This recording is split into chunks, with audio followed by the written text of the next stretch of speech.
राधे राधे, जय श्री कृष्णा। मैं सीमा सिंह बड़ों को चरण स्पर्श, छोटों को प्यार और बराबर वालों को नमस्कार करती हूँ। आज हम कार्तिक मास के महात्म्य का तीसरा अध्याय सुनेंगे। अब तक हमने 2 अध्याय सुने हैं।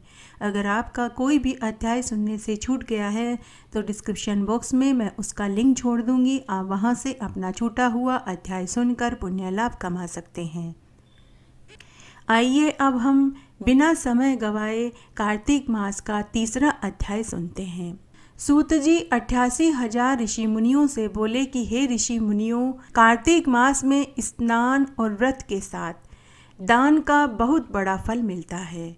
कार्तिक मास में दान विशेष फलदायक होता है। अन्न को भी ब्रह्म के तुल्य बताया है, क्योंकि अन्न में प्राण रहते हैं। बिना अन्न के कुछ काल में प्राण भी शरीर में नहीं रहते। इसलिए कार्तिक मास में नित्य ही अन्न का दान जरूर करना चाहिए। अन्न के दान से परलोक में अक्षय आनंद प्राप्त होता है। अन्न दान के समान न कोई दान हुआ है न होगा। मणि, रत्न, सोना, चांदी या घर, कोई भी दान अन्न दान के समान नहीं है। अन्न दान, गोदान, वेदों का पाठ, नित्य होम कार्तिक मास में महाफल देने वाले हैं। कार्तिक मास में अन्न का दान करने वाले को वैकुंठ का लोक प्राप्त होता है। कार्तिक मास में अन्न का दान करने वाले वैकुंठ को प्राप्त होकर भगवान के निकट सदा आनंद सुख पाते हैं। कार्तिक मास में अन्न दान करने से मनुष्य के 7 जन्मों के पाप नष्ट हो जाते हैं। हे ऋषि मुनियों, मैं तुमसे सत्य कहता हूँ, इसमें कोई संदेह नहीं है। अन्न के दान से मनुष्य के हजारों जन्मों के पाप नष्ट होकर और मरने के बाद वे परम आनंद को प्राप्त होते हैं।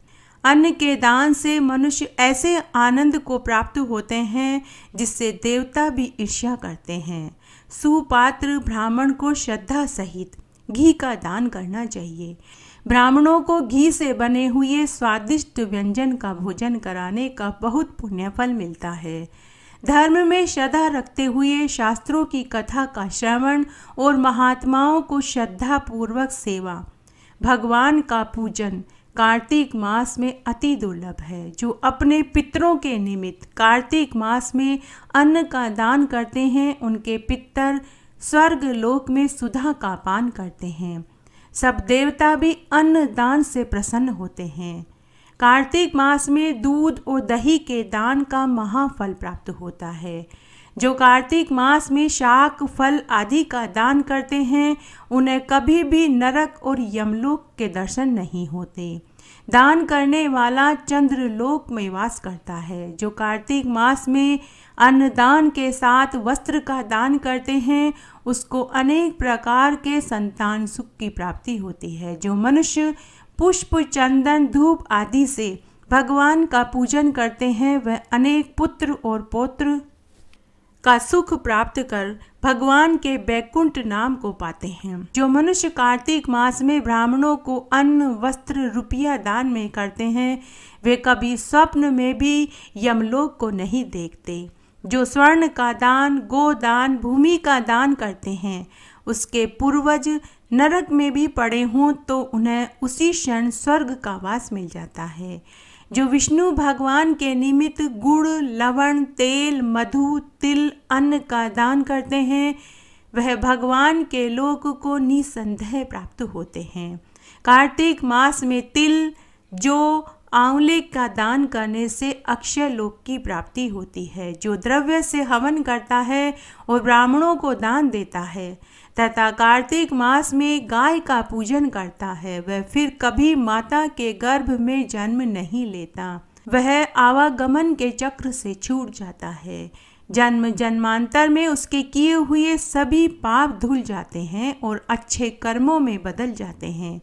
इस संसार में दिन प्रतिदिन उसके भाग्य और ऐश्वर्य में दिन दुगनी रात चौगुनी वृद्धि होने लग जाती है। जो मनुष्य किसी भी प्रकार का दान कार्तिक मास में करता है, तो उन्हें इस मास में किए हुए दान का कई कोटि गुना फल मिलता है। इतना दान अन्य किसी मास में करने पर उसे नहीं मिलता। कार्तिक मास में ब्राह्मण को शैया दान करता है, उसे यम के दूत कभी उसके पास नहीं फटकते। कार्तिक मास में अपनी श्रद्धा के अनुसार भगवान के निमित्त ब्राह्मणों को दान देना चाहिए। कार्तिक मास में गाय, भूमि, तिल, अन्न, दीपक, आंवला आदि कुछ भी अपनी सामर्थ्य अनुसार ब्राह्मण को जो दान करता है, उसकी एक पीढ़ी यदि नरक में भी पड़ी हो तो उन्हें उसी क्षण स्वर्ग का वास मिल जाता है। वह मनुष्य अपने पितृ ऋण से मुक्त हो जाता है। सूत जी 88,000 ऋषि मुनियों से आगे बोले कि सत्यभामा भगवान श्री कृष्ण से बोली कि आप सभी काल में व्यापक और सभी काल आपके आगे समान हैं। फिर यह कार्तिक मास ही सब मासों में आपको श्रेष्ठ क्यों लगता है और सब तिथियों में एकादशी और सब मासों में कार्तिक मास ही आपको क्यों प्रिय है? आप इसका कारण बताइए। भगवान श्री कृष्ण सत्यभामा से बोले कि हे प्रिय, तुमने मुझसे बहुत अच्छी बात पूछी है। मैं तुमको आज इसका एक विशेष कारण बतलाता हूँ, तुम ध्यान से सुनो। इसी प्रकार एक बार महाराज बैन के पुत्र राजा पृथु ने प्रश्न के उत्तर में देव ऋषि नारद से प्रश्न किया था और श्री नारद जी ने भी उसे कार्तिक मास की महिमा बतलाई थी। राजा पृथु के प्रश्न के उत्तर में देवऋषि नारद ने उनसे कहा था कि हे राजन, एक समय शंख नामक एक राक्षस बड़ा बलवान और अत्याचारी हो चुका था। उसने अपने अत्याचारों से तीनों लोगों को कंपायमान कर दिया था।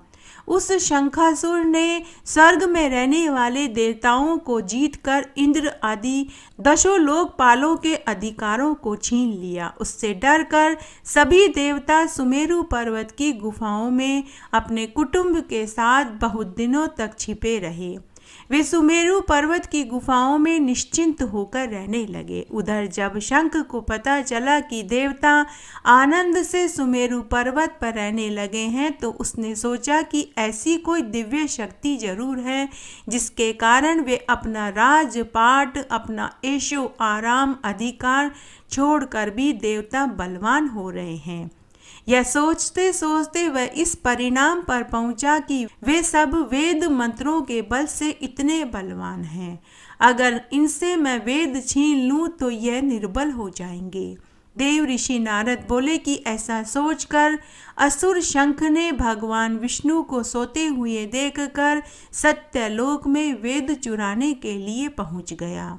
उसको आता हुआ देखकर भगवान विष्णु ने उसकी नीयत जानकर उसके डर के मारे बीज मंत्रों के साथ समुद्र के जल में जाकर छिप गए। शंख भी वेद मंत्रों और बीज मंत्रों को ढूंढता हुआ समुद्र में प्रवेश कर गया, लेकिन न तो उसको वेद मंत्र मिले और न ही बीज मंत्र। जब शंख समुद्र से निराश होकर वापस लौटा तो उस समय श्री ब्रह्मा जी पूजा की सामग्री लेकर सब देवताओं के साथ भगवान विष्णु की शरण में पहुँचे और भगवान को गहरी नींद से जगाने के लिए गाने बजाने लगे। धूप, गंध आदि से बार बार उनका पूजन करने लगे, स्तुति करने लगे।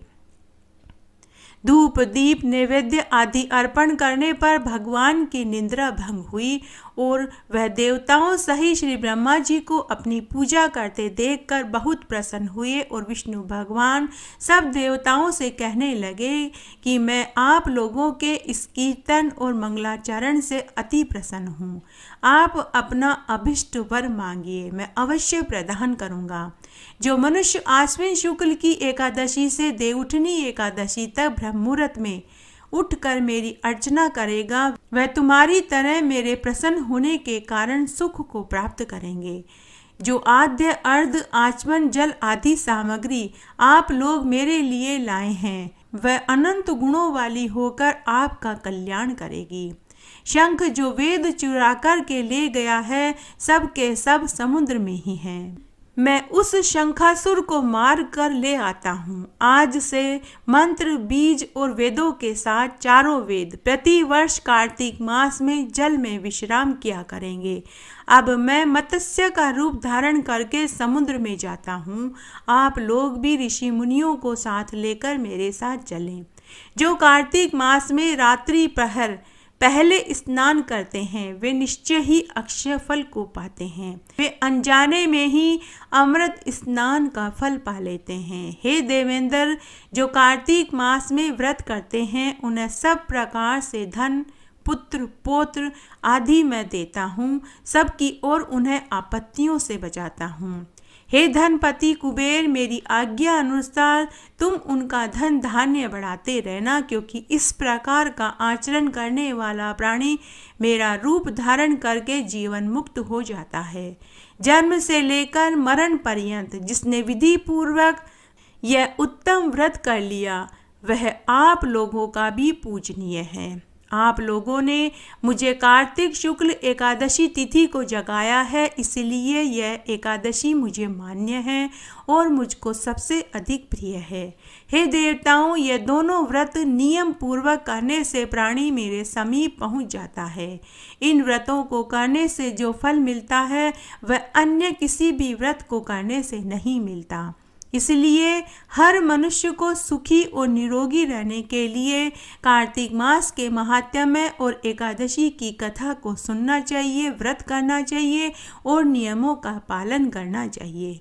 सूत जी 88,000 ऋषि मुनियों से बोले कि हे ऋषि मुनियों, शालिग्राम शिला में भगवान का साक्षात निवास होता है। तुलसी की मंजरी सहित भगवान शालिग्राम के चरणामृत का एक बूंद भी अगर मनुष्य कार्तिक मास में पी लेता है तो वह ब्रह्म हत्या जैसे बड़े बड़े पापों से भी छूट जाता है। जो मनुष्य शालिग्राम की मूर्ति के आगे अपने पितरों का श्राद्ध करता है उनके पितरों को वैकुंठ लोक की प्राप्ति होती है। अगर कोई मनुष्य कार्तिक मास में शालिग्राम की मूर्ति का दान करता है तो उसे समस्त पृथ्वी के दान करने जितना फल मिल जाता है।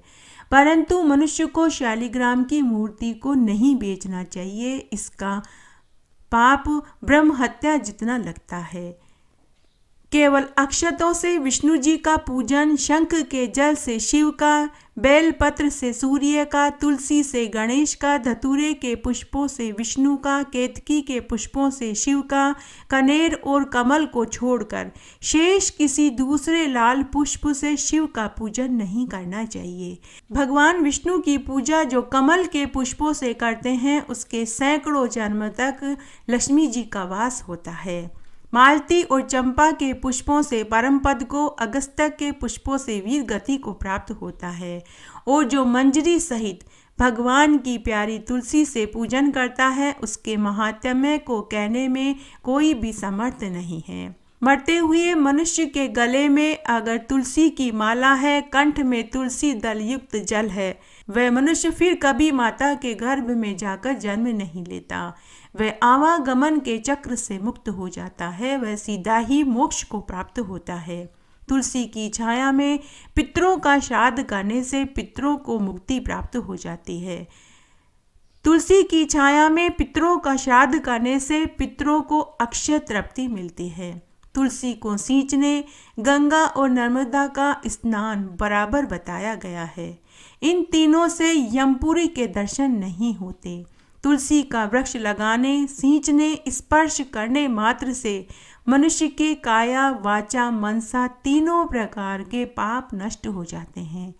इस प्रकार कार्तिक मास का व्रत रखने वाला मनुष्य एकाग्र होकर तुलसी का पूजन, पदशिणा, नमस्कार करके हाथ जोड़कर प्रार्थना करता है कि हे हरि प्रिया, देवताओं ने तुमको बनाया, मुनीश्वरों ने तुम्हारी पूजा करी, मैं आपको नमस्कार करता हूँ।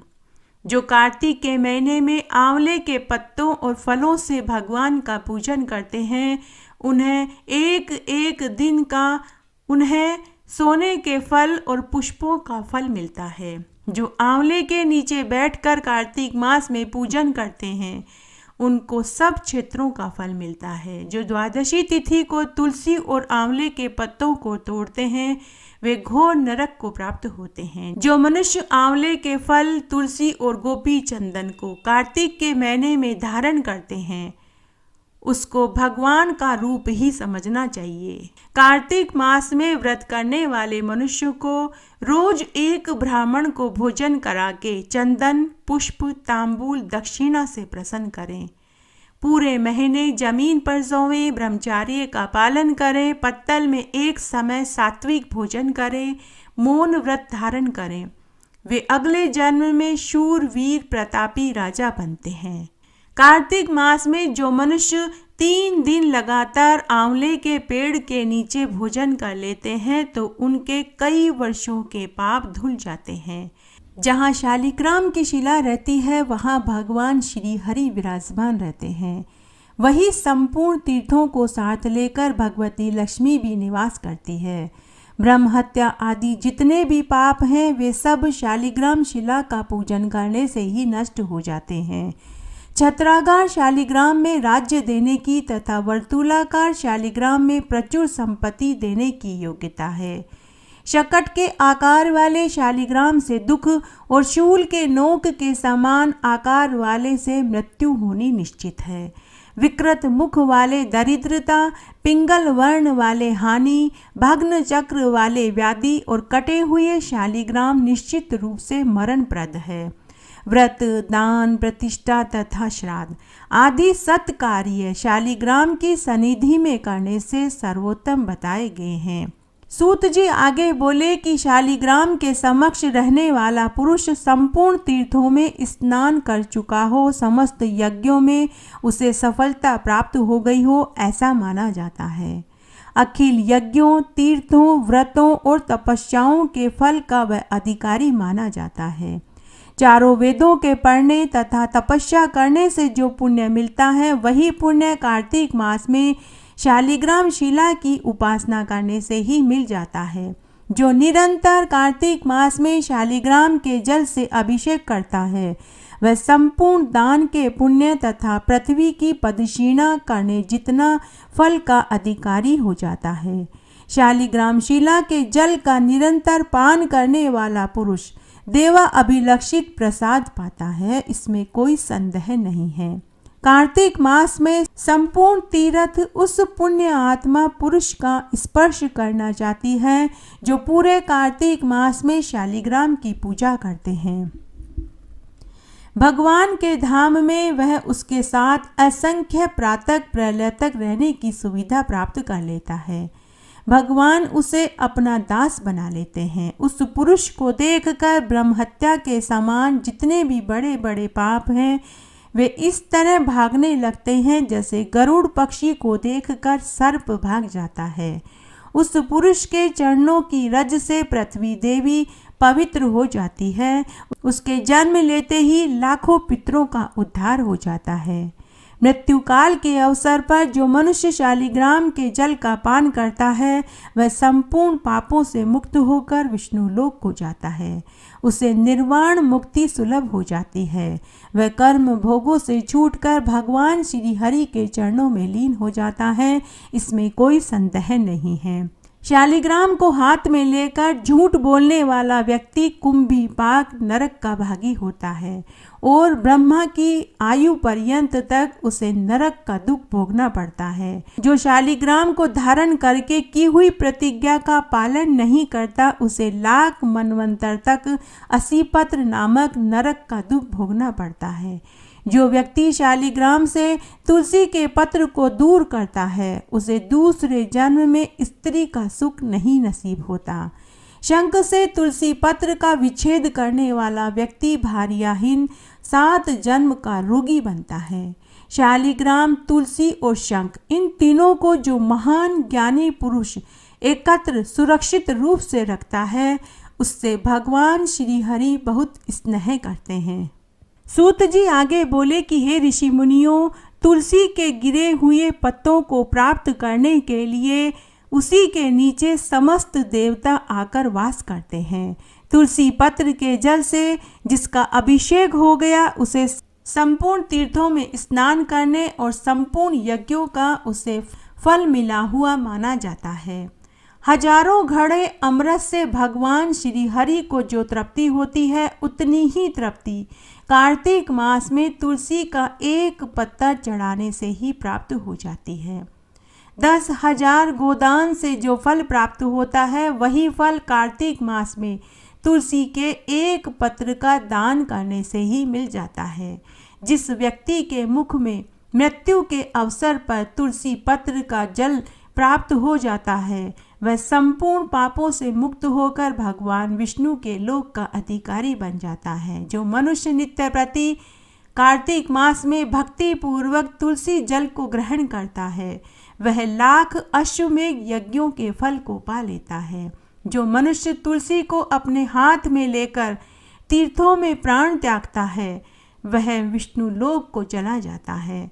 तुलसी काष्ठ की माला को गले में धारण करने वाला पुरुष पग पग पर अश्वमेध यज्ञ का फल का भागी बनता है, इसमें कोई संदेह नहीं है। जो मनुष्य तुलसी को अपने हाथ पर रख कर प्रतिज्ञा करता है और फिर वह उस प्रतिज्ञा का पालन नहीं करता उसे सूर्य और चंद्रमा की अवधि पर्यंत तक काल सूत्र नामक नरक की कठोर यातना को भोगनी पड़ती है। जो मनुष्य तुलसी के समीप झूठी प्रतिज्ञा करता है वह कुंभीपाक नरक में जाता है, वहाँ दीर्घ काल तक अनेक दुखों को भोगता है। मृत्यु के समय जिसके मुख में तुलसी जल का एक कण भी चला जाता है तो वह विष्णु लोक को जाता है। पूर्णिमा, अमावस्या, द्वादशी, सूर्य संक्रांति, मध्यकाल, रात्रि दोनों संध्याएं, अशोच के समय, रात में सोने के पश्चात, बिना नहाए धोए और इन समयों में बालों में तेल लगाकर जो मनुष्य तुलसी के पत्तों को तोड़ते हैं वे मानो स्वयं भगवान श्री हरि के मस्तक को काट रहे हों। श्राद्ध, व्रत, दान, प्रतिष्ठा, देवार्चन के लिए तुलसी पत्र बासी होने पर भी 3 रात तक पवित्र ही मानी जाती है। पृथ्वी पर तथा जल में गिरा हुआ तथा श्री विष्णु को अर्पित तुलसी पत्र धोकर दूसरे कार्य में लेने पर भी वह शुद्ध ही माना जाता है। आइए अब हम कार्तिक मास में तीसरे दिन की कार्तिक स्नान की जाटका भाटका वाली कहानी सुनते हैं। एक गांव में एक जाट और एक भाट 2 मित्र रहते थे। एक बार की बात है, जाट अपनी बहन से मिलने उसके गांव जा रहा था तो भाट अपने ससुराल अपनी पत्नी को लेने जा रहा था। दोनों मित्रों को एक ही गांव में जाना था तो वे दोनों साथ साथ ही जा रहे थे। तब जाट ने भाट से कहा कि आओ मित्र, हम पहले नगर बसेरा कर लेते हैं। तो भाट ने कहा कि तू ही कर ले, मैं तो ससुराल अपनी पत्नी को लेने जा रहा हूँ। मेरा तो ससुराल में खूब आदर सम्मान और खूब मान मनोहार होगी, खूब तरह तरह के 56 भोग खाने को मिलेंगे। तब जाट ने पानी का लोटा लिया, हाथ में रोली मोली चावल लिया और नगर बसेरा करने लगा और बोला, लपियो लपेसरी, तपियो तपेसरी, लपका न लपको फल मिले, तपका न तपको फल मिले, माने माँ की कहानी कथा और व्रत को फल मिले। नगर बसेरो जो करे, मलमल धोवे पाप, ताता मंडल आपसी, देसी मारी माँ, महादेव न मावसी, देसी मारो द्वारका को नाथ, मीठा मीठा घास, बेकुंठा को वास, यो देसी मारो दीन बंधु दीनानाथ। 5 कुल्टी छठी रास, मेरो जीड़ो श्री कृष्ण कपास, डालू पानी हो जाएगी, जड़ से निकल जाए मेरो जीव। इस तरह नगर बसेरा करके जाट अपनी बहन के घर पहुंच गया। उसकी बहन ने अपने भाई का खूब आदर सत्कार किया। उसने खूब चूरमा दाल बाटी घी डाल डाल करके खिलाया। उधर भाट जब ससुराल में पहुंचा तो ससुराल के घर में उसे आग लगी हुई मिली। सास ससुर साला उसकी पत्नी सभी आग बुझाने में लगे हुए थे। उन्होंने जैसे ही अपने जवाई को देखा तो उन्होंने अपने जवाई से भी मदद मांगी। तो राख और कोयला उठाते उठाते भाट का हाथ मुंह कपड़े सभी काले हो गए। किसी ने उसकी कोई मान मनोहार नहीं करी। तभी किसी गांव वाले ने कहा कि अरे आपके जवाई आए हैं, इनकी मान मनोहार तो कर लो। तब सास ससुर बोले कि हमारे घर में तो आग लग गई है, जवाई जी की मान मनोहार कहाँ से करें। भूखा प्यासा भाट वापस बिना पत्नी को लिए ही घर की ओर चल पड़ा। फिर थोड़ी देर बाद दोनों दोस्त फिर से मिले तब जाट ने भाट से कहा कि बोलो दोस्त, ससुराल में कैसी मान मनोहार हुई और तुम्हें खाने को क्या क्या मिला, बताओ तो सही तुम्हारी खातिरदारी कैसी हुई। तो भाट बोला कि काहे की खातिरदारी, जब वहाँ पहुँचा तो उनके घर में आग लगी हुई थी। आग बुझाते बुझाते मेरा हाथ मुंह कपड़े सभी काले हो गए। किसी ने न रोटी की पूछी न पानी की। तब जाट बोला कि भाई, मेरी बहन ने तो मेरी खूब खातिरदारी करी, चूरमा दाल बाटी खा कर आ रहा हूँ। तब जाट बोला कि मैंने तो तुझे पहले ही कहा था कि नगर बसेरा कर ले, लेकिन तूने मेरी बात नहीं मानी। चल कोई बात नहीं, आजा अब नगर बसेरा कर लेते हैं। लेकिन भाट फिर से बोला कि तू ही कर ले, तेरी तो सौतेली माँ है, तुझे वो ठंडा बासी रोटी खाने को देती होगी, लेकिन मेरी माँ घर पर भोजन पर मेरा इंतजार करती होगी। गरम गरम बाजरे की रोटी दूध मक्खन खाऊंगा। भाट ने फिर से नगर बसेरा नहीं किया, लेकिन जाट ने वहीं कुएं की पाल पर बैठकर जल का लोटा रोली मोली चावल हाथ में लेकर नगर बसेरा करके घर की ओर गया। जाट जब घर पहुंचा तो उसकी सौतेली माँ ने उसे गरम गरम बाजरे का खिचड़ा खूब देशी घी और गुड़ डाल कर के खिलाया। उधर भाट जब घर पहुंचा तो उसकी माँ ने कहा कि बेटा, हमारी भैंस खो गई है, पहले भैंस ढूंढ कर ला। भाट के पिता ने अपने पुत्र को डांटते हुए कहा कि कैसे शगुन मना कर के तू ससुराल गया था कि तुझे वहाँ आग लगी हुई मिली और यहाँ आया है तो हमारी भैंस खो गई। माँ ने कहा कि बेटा, पहले भैंस ढूंढ कर ला, तभी तुझे रोटी खाने को दूंगी। भाट लकड़ी लेकर पूरे समय भैंस को ढूंढता रहा, लेकिन उसे भैंस कहीं नहीं मिली। तभी फिर से जाट बाजार में मिल गया। जाट ने फिर से भाट से पूछा कि दोस्त, क्या हाल है। तो भाट रुआसा होते हुए बोला कि पता नहीं सुबह किसका मुंह देखा था, आज तो सुबह से इधर उधर ही भटक रहा हूँ, भूखा प्यासा। ससुराल गया तो वहाँ आग लगी हुई मिली, घर पहुँचा तो भैंस खो गई। माँ बाबूजी ने कहा कि पहले भैंस ढूंढ कर ला, तभी तुझे रोटी खाने को मिलेगी। तो जाट भाट से बोला कि अरे भाई, मैंने तो तुझे पहले ही कहा था कि नगर बसेरा कर ले। तब भाट बोला कि तेरे नगर बसेरे में इतने क्या गुण हैं, ले अभी करवा दे तेरा ये नगर बसेरा। तब जाट ने एक लोटा पानी का लिया और हाथ में कुछ दाने चावल के लिए और दोनों नगर बसेरा करने लगे। और जाट बोला, लपियो लपेसरी तपियो तपेसरी, लपका न लपको फल मिले, तपका न तपको फल मिले, माना माँ की कहानी कथा और व्रत को फल मिले। नगर बसेरो जो करे मलमल धोवे पाप, ताता मंडल आपसी, देसी मारी माँ महादेव न मावसी, देसी मारो द्वारका को नाथ, मीठा मीठा घास बैकुंठा को वास, यू देसी मारो दीन बंधु दीनानाथ। 5 कुल्टी छठी रास, मेरो जीवड़ो श्री कृष्ण का पास, डालू पानी हो जाए घी, झट से निकल जाए मेरो जीव। इस तरह जाट ने भाट को नगर बसेरा करवाया। नगर बसेरा करके भाट जैसे ही भैंस को ढूंढने के लिए गया तो उसे आगे उसकी भैंस मिल गई। तो भाट भैंस लेकर घर पहुंचा तो उसकी माँ ने अपने बेटे के सिर पर हाथ रख कर बड़े प्यार से बोली कि आज तो मेरा बेटा सुबह से ही भूखा प्यासा इधर उधर भटक रहा है, आजा बेटा, बाजरे की गरम गरम रोटी दूध मक्खन खा ले। माता पिता ने भाट के खूब लाड़कोड़ करे। तब भाट को नगर बसेरे की महिमा का पता चला। तब भाट ने पूरी नगरी में ये ढिंडोरा पिटवा दिया कि सभी को कार्तिक मास में पीहर सासरा जाना हो तो पहले नगर बसेरा जरूर करे। घटती हो तो पूरी हो तो परवान चढ़े, भूले बिसरे नाम तेरे भंडार में भरे। इस तरह आज मैंने आपको कार्तिक मास का 3रा अध्याय, साथ ही उसमें शालिग्राम और तुलसी जी के महात्म्य को सुनाया और साथ ही कार्तिक मास की जाटका भाटका की स्नान वाली कहानी सुनाई। आशा करती हूँ यह वीडियो आपको ज़रूर पसंद आएगा। मेरे साथ बने रहने के लिए आपका धन्यवाद। अगर आपको यह वीडियो अच्छा लगे तो इसे ज़्यादा से ज़्यादा लाइक करें, अपने दोस्तों रिश्तेदारों में ज़रूर शेयर करें ताकि उन्हें भी कार्तिक मास के महात्म्य को सुनने का संपूर्ण फल प्राप्त हो। मेरे साथ बने रहने के लिए आपका धन्यवाद। आगे की कथा कहानी के लिए भी आप इसी तरह मेरे साथ बने रहें। धन्यवाद।